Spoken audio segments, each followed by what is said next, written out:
सभी को जय हिंद दोस्तों, आप सभी का हार्दिक स्वागत है जय हिंद रिएक्शंस पे। आशा करता हूँ कि आप सभी लोग बहुत अच्छे होंगे। तो आज हम आपके लिए इंटरेस्टिंग और एक बहुत ही मजेदार डिबेट लेकर आए जिसमें आप देखेंगे पाकिस्तान की मशहूर पत्रकार आरजू काजमी को, जिनके स्पेशल गेस्ट होंगे सुमित जैन साहब, जो है तो भारतीय मूल के पर वो चाइना में रहते हैं और बहुत ही जबरदस्त जियोपॉलिटिकल एक्सपर्ट है और खासकर भारत और पाकिस्तान के रिश्तों पे बहुत ही जबरदस्त नॉलेज और गहरी पकड़ रखते हैं। और ये दोनों बात करेंगे हमारे प्यारे देश भारत से लेके प्रधानमंत्री मोदी की और करेंगे पाकिस्तान की खिंचाई। तो ये वीडियो काफी मजेदार होगी, आपको बहुत कुछ जानने को मिलेगा। तो इसे अंत तक देखें और चैनल पे नहीं है तो चैनल को सब्सक्राइब करते हैं। तो चलिए पहले ये वीडियो देखते हैं और अंत में इसके बारे में बात करेंगे। जय हिंद, जय भारत। मोदी जी ने डोनाल्ड ट्रंप को कॉल किया। हमारा फोन तो खैर उठाते नहीं है, मेरे ख्याल डर जाते हैं डोनाल्ड ट्रंप भी और मोदी जी भी। जिस वक्त इमरान खान थे तभी मोदी जी जो है वो फोन नहीं उठाते थे इमरान खान का। दहशत होती है सर, हमारी एक दहशत है जो आप लोगों की नहीं है। तो मोदी जी ने जब घर के ऊपर दरवाजे पे कोई खड़काए और हम जाके खोलते हैं तो वहां पे भिखारी खड़ा हो, वैसे ही दहशत आ जाती है कि यार अब इसको दें तो मरे, ना दें तो मरे। तो होती है कि ये देखो, भिखारियों को देखकर हमें भी थोड़ा डर तो लगता ही है कि पता नहीं कौन है कौन नहीं है, क्या मांग लेगा ना, उसको दे भी दे 5 रुपए पता लगे मुंह पे मार दिया, तो इसलिए थोड़ा डर तो लगता ही है। दहशत इसी को बोलते हैं। 5 रुपए क्यों सर, अपने स्टैंडर्ड से दीजिए। हमारा स्टैंडर्ड कम है, आपका तो ज्यादा है ना। अपनी तो कुछ इज्जत रखिए। मैंने आपके हिसाब से 5 रुपए बहुत ज्यादा बोल दिए कि कहीं बिल्कुल ही कपड़े उतार दे, तो मैंने 2 रुपए से 2 बोलने वाला था। मगर सर वो इससे पहले आप डोनाल्ड ट्रंप पे जाएं, मैं आपसे पूछूंगी, आप दुबई गए थे, आपको कोई पाकिस्तानी मिला? जो हमारे यहाँ कहा जाता है कि वहाँ भिखारी बहुत हो गए, आपको कोई टकरा? ओह, बड़ा इंटरेस्टिंग है। वहां पर मैंने एक चीज देखी है कि जो बड़े बड़े घर है, बड़े ऑफिस है, वो सारे के सारे भारतीय इंडियंस की इतनी प्रॉपर्टी है वहां पर, कुछ कहने का नाम नहीं है। और जो पाकिस्तानी थे उनको मैं 3 जगह पे देखा मैंने, या तो भिखारी, या टैक्सी, या जो ये टेम्पो टूपो चलाने वाले होते हैं कि जैसे कोई वेयर हाउस है, वहां से सामान को ढोकर कहीं लेके जाना है, वो यही काम करते हैं। अब मैं आपको इंटरेस्टिंग बताता हूँ। मेरा एक वहां पे दोस्त रहता था, उसका अपना मकान उसने लिया और उसने फर्नीचर खरीदना था, तो हम लोग चले गए वहां पे, ड्रैगन मार्ट है, वहां से फर्नीचर खरीदा। तो पाकिस्तानी आ गया लोडिंग करने वाला और उसने ट्रक में डाल के कहता जी 300 दरम लूंगा मैं, आपके घर तक सारा सामान मैं पहुंचा दूंगा। जब घर पर पहुंचे कहता जी अपनी तो बात 1200 की हुई थी। मैंने बोला यार वहां पे तुमने 300 का कॉन्टैक्ट किया है, 1200 कहां से हो गया? कोई वहां से it was just like 15-20 kilometre. अरे भाई इतनी दूर से, अल्लाह कसम इतना ही रेट है, आप क्या बात कर रहे हैं? जब तक आप 1200 नहीं देंगे तब तक मैं आपको आपका फर्नीचर अनलोड नहीं करने दूंगा। ये हालत है। हमें वहां नेगोशिएट करके 800 में पीछा छुड़ाया उसका और गाली निकाल के गया। ये हालत है पाकिस्तानियों की, मतलब कि ये अपनी फितरत से चेंज नहीं हो सकते और अल्लाह की झूठी कसम खाने वाले लोग हैं। अरे सर, आपको कंप्लेन कर देनी चाहिए थी, फौरन ही आप हेल्पलाइन पे कॉल कर देते। लेकिन जहां तक प्रॉपर्टीज की बात कर रहे हैं, तो अभी दुबई लीक के नाम से एक न्यूज आई थी, लीक थी उसके अंदर, तो उसमें जो है वो भारत से ज्यादा पाकिस्तानी थे जिनकी प्रॉपर्टीज थी दुबई में। तो आप कैसे कह रहे हैं कि पाकिस्तानी कम है और आप लोगों की प्रॉपर्टीज ज्यादा है? सर हमारे तो जो रिटायर होते हैं भाई लोग सारे उधर ही जाते हैं। मैंने ये नहीं कहा कि आपकी वहां पे प्रॉपर्टीज नहीं है, मैंने ये कहा भिखारी हैं, भिखारियों की भी प्रॉपर्टी होती है, उनके पास तो आईफोन भी पाए गए हैं, मैंने देखा उनके पास। तो देखिए मैंने एक बार वीडियो भी देखा था, पाकिस्तानी का लड़की थी, वो बोल रही थी कि मेरे पास तो 2-3 घर हैं, मैंने भीख मांग मांग कर इतने पैसे इकट्ठे कर लिए। और भाई भारतीयों का दिल इतना बड़ा है कि हम जो भीख देते हैं तो वो भी छप्पड़ फाड़ के देते हैं। अब ये मत कहना कि हमें भी और 1200 के ऊपर ऐसे रो रहे हैं आप बैठकर, इतना बड़ा दिल था तो दे देते ना उसको 1200, नहीं तो धोखे में कोई देगा, धोखे में कोई मांगेगा तो जुत्ती मिलेगी उसको बारी। और आप अमीर लग रहे हो, वो भी अल्लाह की झूठी, वो भी अमीर लग रहे होगे, क्या मतलब होता है? मतलब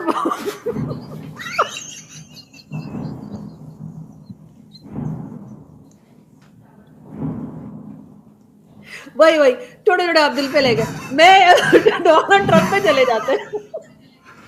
अच्छा, मैं दिल पे नहीं लेता हूं, लेकिन जो आप बोल रही है कि वहां पे पाकिस्तानियों के घर है, झुग्गी झोपड़ियां भी है वहां पर, आप जाके देख लेना, सब झुग्गी झोपड़ियों में वहां पे भीख भाग भाग के शाम को उसी झुग्गी में जाके रहते हैं। और जो बड़े अपार्टमेंट्स हैं, बड़े जो विलास हैं, उसके अंदर आपको भारतीय मिलेंगे। और लिटरली भारतीयों ने बहुत अच्छा काम किया वहां पर, and they have really progressed a lot. Businesses हैं उनके, ट्रेडिंग हाउसेज हैं, they are really doing very well. ऐसा नहीं है कि कई पाकिस्तानी वहां पर अच्छा काम नहीं कर रहे, they are also doing well. But अगर हम परसेंटेज देखें तो भारतीयों की जो वहां पर परसेंटेज है, they are very high class. और मैं अभी लो क्लास के ऊपर बात करना नहीं चाहता। लेकिन सर डोनाल्ड ट्रंप की अगर हम बात करें, वो भी हमें कुछ कुछ पाकिस्तानी लगने लगे, आते के साथ ही सबको धमकियां, अरे को टैरिफ बढ़ा दूंगा, ये कर दूंगा, बिल्कुल ना ऐसे जैसे बुआ मौसी जैसी हरकतें कर रहे हैं स्टार प्लस के हीरोइनों वाली। तो क्या कहेंगे आप? मोदी जी ने उनसे फोन पे बात की है और जाने भी वाले मोदी जी फरवरी में। देखिए, पहली बात यह कि we have to understand Modi and Trump दोनों के जो रिलेशनशिप्स हैं वो पहले जो टर्म था ट्रंप का तब भी बहुत अच्छे थे, और मोदी जी ने बहुत सपोर्ट भी किया उनके कैंपेनिंग के अंदर भी, और इवन ट्रेड को इंक्रीज करने के लिए। तो जो वो चीज़ है वो ट्रंप भूल नहीं सकते। अभी जब ट्रंप आए हैं दोबारा से, तो पहली जो बायलैटरल मीटिंग है वो भी जयशंकर जी के साथ करी है, और अभी ऑलमोस्ट तय है कि या तो ट्रंप भारत में आएंगे या मोदी जी फरवरी के अंदर ही अमेरिका जाएंगे। It's a very important relationship for us also, क्योंकि आपको मालूम है कि इस वक्त अगर भारत को अपने एक्सपोर्ट्स को इंक्रीज करना है तो हमें अमेरिका की मार्केट की हमें ज़रूरत है, और हम भी समझते हैं कि अमेरिका को भी भारत की ज़रूरत है इंडो पैसिफिक में चाइना को काउंटर करने के लिए। अमेरिका की और चाइना की पूरी तरह से लड़ाई आज शुरू हो चुकी है। वो कैसे? क्योंकि जो काम यहाँ की एक एआई कंपनी ने किया है, जितनी बड़ी बीटेक ये हाईटेक कंपनीज थी अमेरिका की, सबके शेयरों की वैल्यू जीरो कर दी है। यानी कि उनके बिलियंस ऑफ डॉलर्स की इन्वेस्टमेंट्स को आज मिट्टी कर दिया। 600 बिलियन डॉलर की तो जो डाउनफॉल है स्टॉक मार्केट के अंदर अमेरिका के अंदर, this is the biggest downfall in one day. कभी भी ऐसा हुआ नहीं है, और ये एक चाइना की एक कंपनी ने अभी तो अपनी हरकत दिखाई है कि हम यहां तक पहुंच चुके हैं, अब हम तुम्हें छोड़ने वाले नहीं हैं। और अमेरिका को मालूम है कि चाइना इतनी जल्दी से पीछे हटने वाला नहीं है। अमेरिका को यह भी मालूम है कि मैं अगर इनको धमकी दूंगा चाइना को कि आपके ऊपर टैरिफ लगा दूंगा, तो चाइना भी रिटेलिएट करेगा। और चाइना ने आज दिखा दिया कि अगर रशिया के पास एक ऑर्शनिक की नाम की मिसाइल थी जिसकी स्पीड इतनी है कि आप पकड़ ही नहीं सकते, तो चाइना ने भी बिना कुछ किए एक अनाउंसमेंट किया है, अमेरिका की स्टॉक मार्केट को नीचे गिरवा दिया। ये होती है पावर, ये है दो पावर हाउसेस की लड़ाई है। उसी में भारत अपनी स्पेस को क्रिएट कर रहा है, मोदी जी उसी के लिए अमेरिका में जा भी रहे हैं। यानी दोनों पावर्स, चाहे वो चाइना हो या अमेरिका हो, दोनों तरफ जो है वो बैलेंस रखने की कोशिश कर रहा है भारत। देखिए, हमारा बैलेंस का मतलब नहीं है, हमने तो अपनी स्पेस क्रिएट करनी है। मैं बार बार बोलता हूं, चाइना को सबकी स्पेस चाहिए, उसे ज़मीन भी चाहिए, उसे इज्जत भी चाहिए। वो चाहता है कि सारी दुनिया की जो पॉलिसीज़ हैं, जैसे पहले अमेरिका में बनती थी, अभी चाइना में वो बननी शुरू हों। भारत इस गेम में है ही नहीं। हम अपनी राह पर चल रहे हैं, अपना रास्ता निकाल रहे हैं।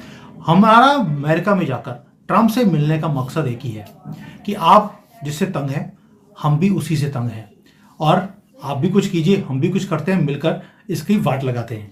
तो अब हम किससे तंग है और अमेरिका किससे तंग है, इसकी डिटेल में जाने की जरूरत नहीं है, वो किसी और वक्त। नहीं सर, क्यों डिटेल में ना जाएं, आप नाम लीजिए जी, ऐसी क्या बात है? आप बांग्लादेश को ऐसे नहीं कह सकते, बुरी बात है। हाँ, मुझे मालूम है कि डायरेक्ट फ्लाइट शुरू हो गई है, इसलिए आपने पहले बोला ना कि हमारा खौफ ही इतना है। मैं डर के मारे बोल भी नहीं रहा, देखो। लेकिन सर लास्ट में मैं ये जरूर पूछूंगी कि ठीक है, डोनाल्ड ट्रंप सामने आते के साथ ही जो है बहुत सी कंट्रीज को उन्होंने कह दिया कि जी हम टैरिफ बढ़ा देंगे, किसी को कहा वॉर रोक दो, किसी को कुछ कहा। लेकिन अमेरिका के अंदर जो प्रॉब्लम्स चल रही हैं वो वैसे ही हैं जैसे चाइना के अंदर चल रही हैं, और बाहर तो खैर चाइना आने नहीं देता, लेकिन अमेरिका की तो बाहर आ जाती है बातें।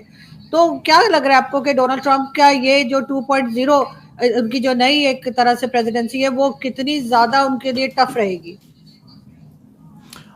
अमेरिका जो है डोनाल्ड ट्रंप हैं, ये दुनिया के लिए टफ रहने वाले हैं, और वो पहले भी टफ थे। पिछली बार तो उनको समझने में 4 साल निकल गए, इस बार वो समझे हुए हैं, और जो वो क्या कहते हैं, जख्मी भी हैं, और इस बार वो घातक भी होने वाले हैं। ऐसा नहीं है कि वो सिर्फ धमकियां दे रहे हैं। ही इज़ अ पर्सन, जो बोल दिया वो करके छोड़ेगा, जब तक कि उन्हें डील नहीं मिलती जो वो चाह रहे हैं। चाइना ने ऑलरेडी उनको डील देने का वायदा कर दिया, लेकिन साथ में एक आज न्यूज़ निकालने के बाद जो जो थी इसकी सीक की जो उन्होंने दी है रिपोर्ट, और उनकी जो वाट लगाई अमेरिका की, उन्हें ये भी दिखा दिया कि अब हमारे पास भी पावर है नेगोशिएट करने की तुम्हारे साथ। डोनाल्ड ट्रंप को भी आज स्पीच देनी पड़ी, उसे भी बोलना पड़ा कि we are seeing what DeepSeek has come done to us. एक दिन में इतनी ज़्यादा मार्केट कैपिटलाइजेशन को उड़ाना, बिना किसी गोली चलाए, कोई युद्ध नहीं किया, कुछ नहीं किया, एक छोटी सी न्यूज़ से अमेरिका की मार्केट को हिला के रख दिया। दैट मीन्स अब थोड़ा सा अमेरिका को अपनी स्ट्रैटेजीज को भी चेंज करना पड़ेगा। इतना आसान नहीं रहेगा चाइना के साथ युद्ध करना। आपको याद है कि मैंने आपके साथ बहुत शोज करे हैं चाइना को लेकर, और मैं आपको हमेशा एक ही चीज़ बोलता हूँ कि कई फेंकू हैं, वो बोलते हैं जी चाइना गया, डूब गया, इन्वेस्टमेंट डूब गई, टुकड़े हो जाएंगे। 3-4 साल से वो एक ही राग गिलाते गाते अपनी दुकानदारी चला रहे हैं। और मैंने आपको हमेशा बोला कि भाई चाइना की जो टेक्नोलॉजी है जिसके अंदर इन्होंने हैवी इन्वेस्टमेंट्स करे हैं, इतनी जल्दी से ये अपनी कंट्री को नीचे नहीं जाने देंगे। And that is exactly what they have shown today. ये तो छोटा सा ट्रेलर है, इससे बड़ी बड़ी कंपनियां जो यहाँ पर काम कर रही हैं उनका मकसद एक ही है, हमने दुनिया को लीड करना है अभी हाईटेक में, एआई में, कंप्यूटिंग में, इवन की रोबोटिक्स में, और ये इवन टेक्नोलॉजी इलेक्ट्रॉनिक्स में हमने लीड करना है पूरे दुनिया को। And they are working on it.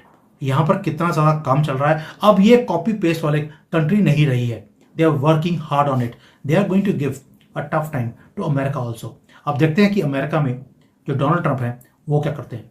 That is very very interesting times. इसके ऊपर जितनी वीडियोस बनाई जाए उतनी कम है। आपने इमरान खान को अंदर कर दिया, लेकिन अपनी खुशकिस्मती है कि डोनाल्ड ट्रंप अब बाहर आ गए हैं। बिल्कुल, और इमरान खान के लोग ये इंतजार कर रहे हैं कि कब इमरान खान को डोनाल्ड ट्रंप बाहर लाते हैं। बहरहाल बहुत शुक्रिया सर कि आपने आज ज्वाइन किया, एंड आई होप कि हम इन चीज़ों के ऊपर बात करते रहेंगे और अपडेट्स तो आती ही रहेंगी। बहुत शुक्रिया, थैंक यू। बहुत थैंक यू। दोस्तों, आशा करता हूँ कि वीडियो को आपने अंत तक देखा होगा और आरजू काज़मी जी और सुमित जैन साहब का डिस्कशन हमेशा की तरह आपको काफी पसंद आया होगा। जहां पे आपने देखा सुमित जैन साहब ने आरजू काज़मी से लेकर पाकिस्तान की जबरदस्त टांग खींची और बात की हमारे प्यारे देश भारत और प्रधानमंत्री मोदी की। और ये वीडियो का सेकंड पार्ट था। फर्स्ट पार्ट ऑलरेडी हम आपके लिए चैनल पर डाल चुके हैं, अगर आपने वो नहीं देखा तो आप जाके उसे भी देखें, आपको वो पार्ट भी बहुत ज्यादा पसंद आएगा। तो चलिए फिर मिलेंगे ऐसी किसी इंटरेस्टिंग और मजेदार वीडियो में, तब तक अपना ध्यान रखिए। जय हिंद, जय भारत।